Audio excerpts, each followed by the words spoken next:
প্রাক্তন স্বামী ও তার অন্যতম মূল প্রতিদ্বন্দ্বী বিজেপির সৌমিত্র খাঁর নাম না করেও এদিন ফের তাকে এক হাতে নেন সুজাতা। তিনি বলেন, বিজেপিকে উৎখাত ও সাপমুক্ত করবেন বিষ্ণুপুরের মানুষ। এখানে তৃণমূলের জয় জয়কার হবে। এদিন লক্ষ্মীর ভান্ডার প্রকল্পকে সামনে রেখে পখন্না গ্রামে মিছিল করেন তৃণমূল নেতাকর্মীরা। মিছিলে প্রার্থী সুজাতা মণ্ডল ছাড়াও স্থানীয় বিধায়ক অলোক মুখার্জি, মহিলা নেত্রী ও জেলা পরিষদের কর্মাধ্যক্ষ অর্চিতা বিদ সহ অন্যান্যরা উপস্থিত ছিলেন। 500 থেকে 1000-1200 করা মমতা বন্দ্যোপাধ্যায়ের সাথে আছে পখন্নার উন্নয়নের স্বার্থে দিদি তুমি আওয়াজ করো।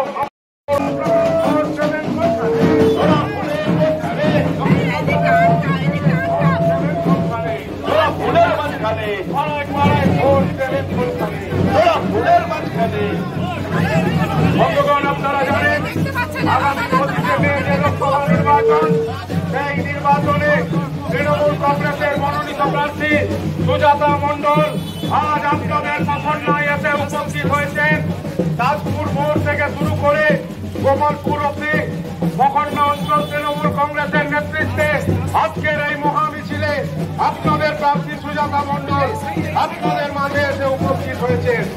আপনারা যখন 25শে মে ভোট দেবেন, আপনাদের নিশ্চয়ই মনে পড়বে ভোটের লাইনে যখন আপনারা দাঁড়াবেন, পদ্ম ফুলের বোতাম, তোড়া ফুলের বোতাম যখন আপনারা দেখবেন, আপনাদের নিশ্চয়ই মনে পড়বে ওই পদ্ম ফুলের দল, ওই ভাওতাবাজ এমপি সৌমিত্র খানের দল, যে সৌমিত্র খান 5 বছরে 25 কোটি টাকা পেয়েছে পখন্নার উন্নয়নে, বর্ষা ব্লকের উন্নয়নে।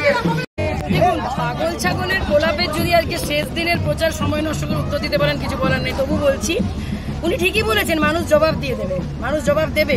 বিজেপিকে এই বিষ্ণুপুর লোকসভা থেকে বিজেপিকে উৎখাত করে সাপমুক্ত করে তৃণমূল কংগ্রেসের জয় জয়কার করবে, এই জবাবই দেবে। আর প্রশাসনের কথা বলছেন, প্রশাসন তো ওনাদেরকেও প্রোটেকশন দিচ্ছে, আমাদেরকে প্রোটেকশনটুকু দেওয়াটা তো প্রশাসনের কর্তব্য। এছাড়া আর কি দিচ্ছে? আজকে তাহলে বিষ্ণুপুর লোকসভায় 5টা সিট কি করে জিততে পারলো বিজেপি? তার মানে ওনারা 2 নম্বরই করে জিতেছেন। তার মানে তৃণমূল কংগ্রেস জেতাটা উচিত ছিল। মানে তৃণমূল কংগ্রেস জিতলে তখন হাজারো আমাদের দিকে আঙ্গুল তোলা হবে, আর বিজেপি জিতলে স্বচ্ছ ধোয়া তুলসী পাতা। আপনি নিশ্চিত লিখে রাখুন, 14 জন বিষ্ণুপুর লোকসভায় তৃণমূল কংগ্রেস জিতছে, জোড়াফল পড়ছে।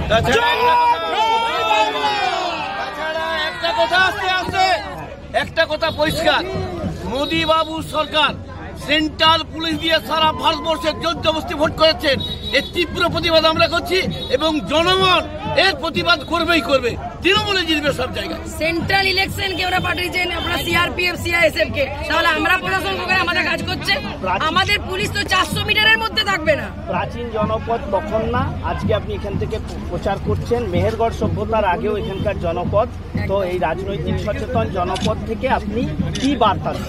একটাই কথা বলতে চাই, এই আমার বরজোড়া বিধানসভার পখন্নার মাটি, আমার ঘরের মাটি। আজ প্রচারের শেষ দিনে, শেষ লগ্নে পখন্নার মানুষের কাছে এসেছি ঘরের মেয়ে হয়ে আশীর্বাদ নিতে, সমর্থন নিতে। আমি একটাই কথা বলবো, আমি জিতে আসার পর আমি এই পখন্নার মানুষের জন্য আমার নেতৃত্ব থেকে সাথে নিয়ে কাজ করতে চাই।